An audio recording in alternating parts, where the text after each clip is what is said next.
Rich land infra developers వారి కాస్మోపోలిస్ 140 ఎకరాల్లో mega layout August 11 గొప్ప ప్రారంభం. ఈ రోజు మీరు ఒక్క విషయం గుర్తుపెట్టుకోవాలి. నేనైతే ఈ రోజు ఎంతో ఆశగా వచ్చాను అన్ని అనౌన్స్ చేయాలని. అడిగిన దానికంటే ఎక్కువ ఇవ్వడం నా స్వభావం. కానీ ప్రభుత్వాన్ని చూస్తున్నాను, 2 నెలలుగా చూస్తున్నాను. అన్ని శాఖలు సమీక్షలు చేశాను, అసెంబ్లీ అయ్యింది.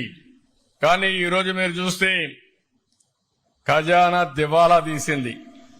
మామూలు కాదు, 10 లక్షల కోట్ల రూపాయలు అప్పు చేశారు. వడ్డీ అసలు కట్టాలంటే సంవత్సరానికి 80 నుంచి 90 వేల కోట్ల రూపాయలు కట్టాలి.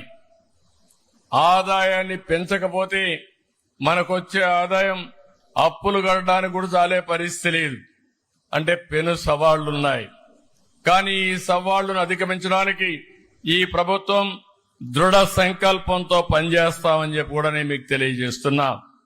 ఏ శాఖలో చూసినా దోపిడీ, విధ్వంసం, అవినీతి, వ్యవస్థలు నిర్వీర్యమైపోవడం. నేను 4వసారి ముఖ్యమంత్రి అయ్యాను. 3 సార్లు చూశాను. 3 సార్లు కూడా ఎప్పుడూ ఇన్ని ఇబ్బందులు నేను ఎప్పుడూ చూడలేదు. మొట్టమొదటిసారిగా వ్యవస్థ పూర్తిగా భ్రష్టుపట్టి ఎక్కడికక్కడ నిర్వీర్యమైపోయి సమస్యలన్నీ కూడా ఒక సుడిగుండంగా మారే పరిస్థితికి వచ్చిందని చెప్పి కూడా నేను మీకు తెలియజేస్తున్నా. ఇబ్బందులున్నాయని వదిలిపెట్టలేదు. నేను మొదటి రోజుని 5 సంతకాలు పెట్టాను. 5 సంతకాలు కేబినెట్ లో పెట్టి నిర్ణయాలు చేసి అమలు చేశాం. మన పిల్లల ఉద్యోగాల కోసం మెగా డిఎస్సి సంతకం పెట్టాను. 16,347 ఉద్యోగాలు ఇవ్వడానికి ముందుకు పోతున్నాం. ప్రాసెస్ ప్రారంభమైంది.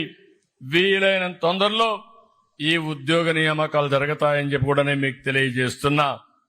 అదే సమయంలో పేదవాళ్ళకి ఏదైతే ఆ రోజు ఒక మాట చెప్పాను, ప్రతి ఒక్క ఇంటికి పెద్ద కొడుకుగా ఉంటా, మీ బాధ్యత తీసుకుంటానని చెప్పి పింఛన్ 4,000 రూపాయలు ఇస్తానని చెప్పాను. అంతేకాదు ఏప్రిల్ నుంచే ఇస్తా అన్నాను.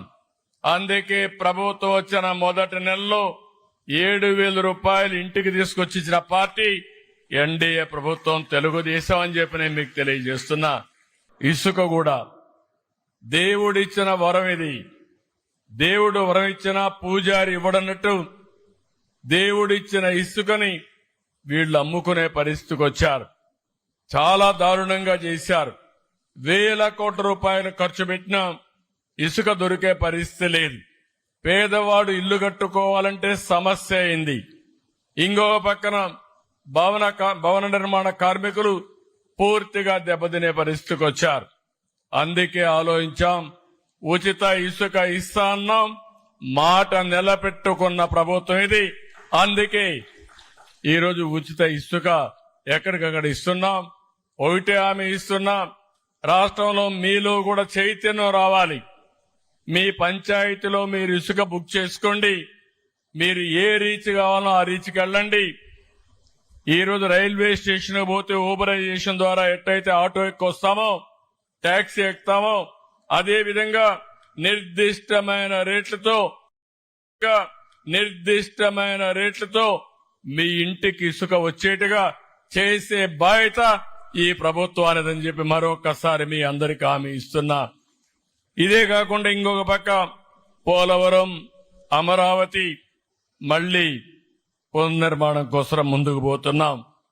ఈ సంవత్సరం ఇప్పుడే వస్తా ఉంటే చూశాను, కృష్ణా నది మొట్టమొదటిసారిగా బ్యారేజ్ చూస్తే కడుపు నిండింది, ఆనందంగా ఉంది. నీళ్లైతే కృష్ణా జలాలు పరవళ్లు దొక్కుతున్నాయి. అది కూడా చూసినప్పుడు చాలా సంతోషంగా ఉంది.